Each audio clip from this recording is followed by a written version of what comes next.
Hi everybody. So I have to give some opinion about the French elections since I gave some of my foreign opinion on the American one. So it's only appropriate that I step in and give my opinion about what's going on in France. So it's Le Pen against Macron. We all know that Macron is a Rothschild agent in place for the past 20 years.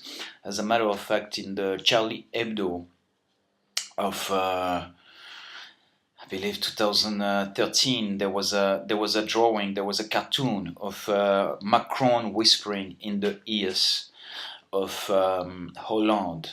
So the drawing was by Cabu, and this guy, I'll tell you, Macron was not known at the time. He was not on the public scene, in the public eye, like he is right now. And this guy apparently had some insight of what was really going on. And yes, he is the equivalent of the establishment that's been around for the past 20 years, and he's been in some capacity of power in the French government for, I believe, almost the past 20 years, which is amazing because I believe that he's 39 or turning on 40. This guy is very, very young, and he's been around like already forever. That's crazy. Like it's as if he was born into the establishment, into the politics, into the career. Some people are born in prison. This guy was already born in government, and so he's representing the left, believe it or not. But he's more fascist than any candidate as I have ever seen so far. Now he's opposing against Marine Le Pen, which passed on the second round, and now she's qualified as a populist. And I'm gonna tell you, like, I know that Alex Jones is. Alex Jones, Paul Joseph Watson, and all the good people I like to get my info from are actually supporting her as the candidate of the people, as the sovereign nationalist candidate. She's representing herself this way too, but she is not what she wants us to believe that she is. She's trying to play. She's trying to play the Donald Trump angle, like she's the Donald Trump of France. But I'm gonna tell you, she's absolutely not Donald Trump. And at this point in time, after everything that's been going on those past few weeks, I wasn't able to comment about it. But I'm not even sure that Trump is Donald Trump, at least the one he wanted people to elect. So Marine Le Pen is a deceitful candidate as well. Her husband is Louis Alliot.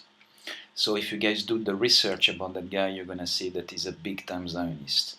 So I mean, only this world demonetizes my money right now on YouTube. Not that I'm making any, but it's still like maybe 3 peanuts. I get to eat less at the end of the day. So she's affiliated to the Zionists, and as a matter of fact, she's been having a little bit more of a voice on the political stage ever since she's married to that guy, Now I know that everybody's excited about what she has to say, about the way she's speaking, and it's designed this way. But she's absolutely not the candidate she pretends to be. The right candidate was really François Asselineau. This is really getting into the French politics for whoever cares, right? And he got 0.8%. So. It's not even the equivalent of Ron Paul at this point. He has no influence whatsoever. But this is what truth gets you. This is what truth gets you. It gets you zero. Truth and authenticity gets you 0.8%. Realness gets you 0.8%. Truth gets you demonetized on YouTube. But yeah,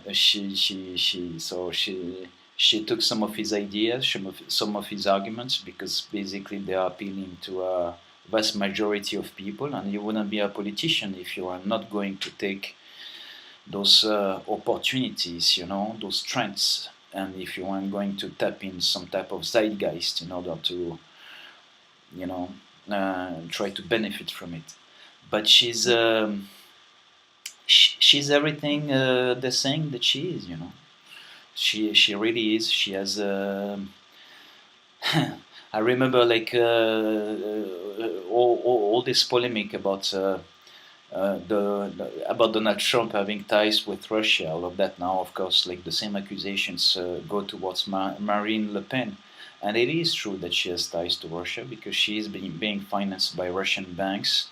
But according to her, she just has to refund the money.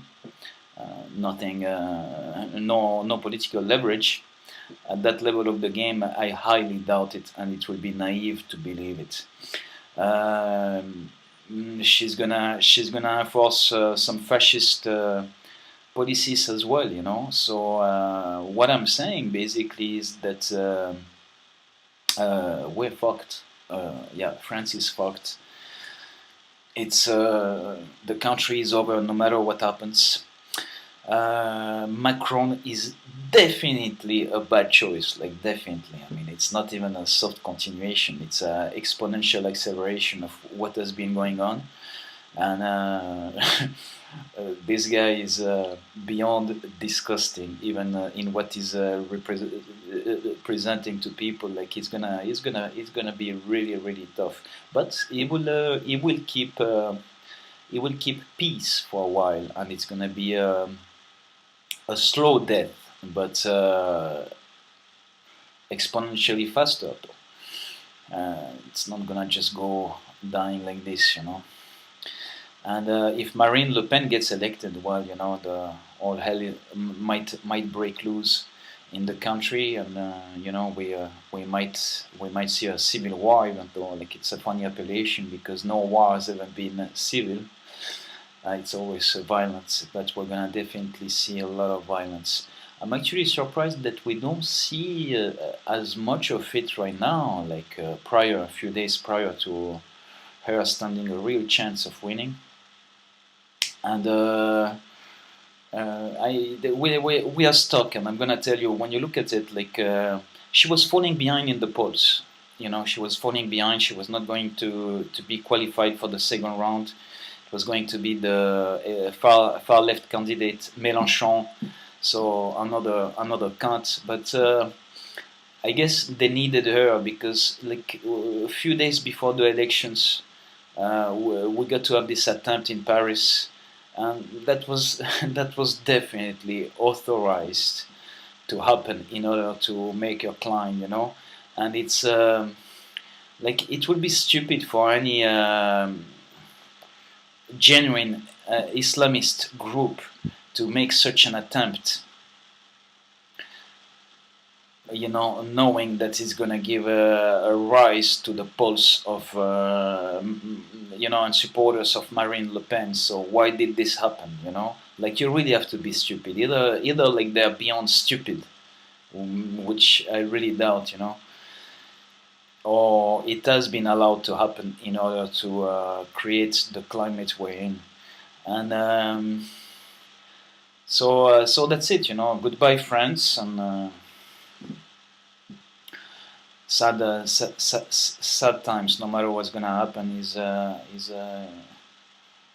it's just terrible. Believe me, that woman is not hope. I don't know why Alex Jones is selling her as the right candidate, and it makes me doubt a lot of things now.